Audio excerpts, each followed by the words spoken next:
گھر میں کتا پالنا شوقیہ یہ بالکل بھی جائز نہیں ہے۔ حدیث میں اس کی سخت وعید آئی ہے۔ کتا پالنا صرف اس صورت میں جائز ہے کہ جب آدمی شکار کرتا ہو اور وہ کتا شکاری ہو، اور اس کے علاوہ اس کے پاس شکار کرنے کا کوئی اور راستہ نہ ہو، یا پھر ریوڑ کی حفاظت کے لیے ہو کہ ریوڑ کے ساتھ جو کچھ کتا چلتا ہے جو جانوروں کو اور ریوڑ کے گائے بکریوں کو صحیح راستہ دکھاتا ہے، راستے پہ چلاتا ہے، ان کی حفاظت کرتا ہے، یا پھر کھیتی باڑی کی حفاظت کے لیے ہو، رات کے وقت میں جانور گھس جاتے ہیں کھیتی کو خراب کرتے ہیں تو اس کے لیے حفاظت کھیتی باڑی کی کتے کے ذریعے کروائی جائے۔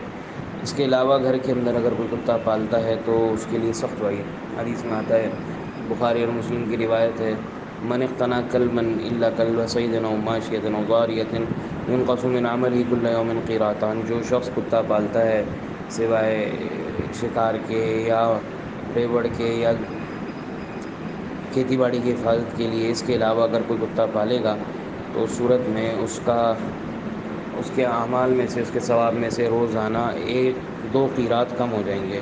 ایک روایت میں آتا ہے 1 قیرات اور ایک روایت میں آتا ہے 2 قیرات۔ 2 قیرات، 1 قیرات کا جو وزن ہے یا اس کا حجم ہے وہ ایک احد کے پہاڑ کے برابر ہے، یعنی 2 احد کے پہاڑ کے برابر اس کے اعمال میں سے کم ہو جائیں گے روزانہ کی بنیاد پر۔ یعنی ایک آدمی اتنا عمل کرے پہلے کہ اس کا اعمال 2 احد کے پہاڑ کے برابر ہوں، اتنے تو عمل بھی نہیں ہیں ہمارے۔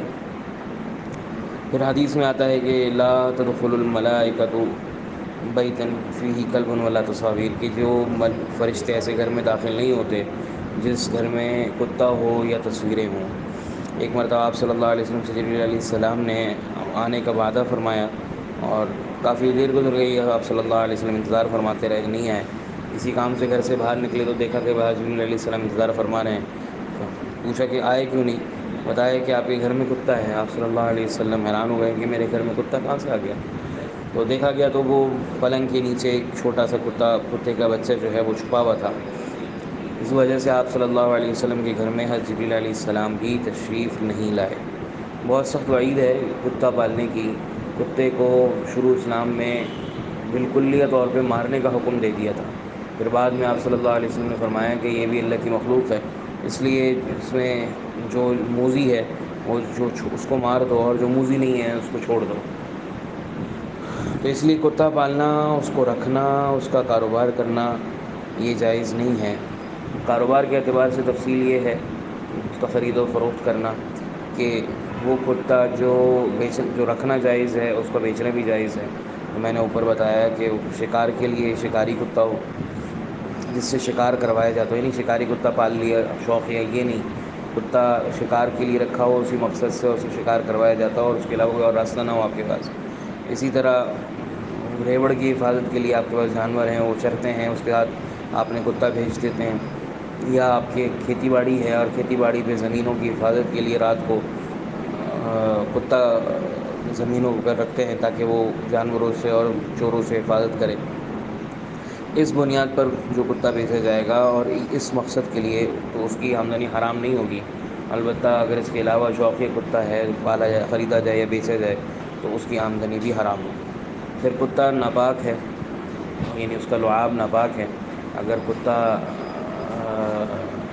کتے کا جو ہے وہ لعاب کسی جگہ لگ جائے، جیسے کتے کی عادت ہوتی ہے چاٹنے کی اور اس کے لعاب رال ٹپکتی رہتی ہے اکثر، تو وہ جگہ ناپاک ہو جاتی ہے، بالکل ایسی جیسے پیشاب پاخانہ لگ جائے۔ اور اسلام میں مستحب یہ ہے کہ شریعت میں کہ اگر کسی برتن میں کتا منہ مار دے تو اس کو 7 مرتبہ دھویا جائے، اور یہاں تک ایک روایت میں آتا ہے کہ اس کو مٹی سے بھی صاف کیا جائے۔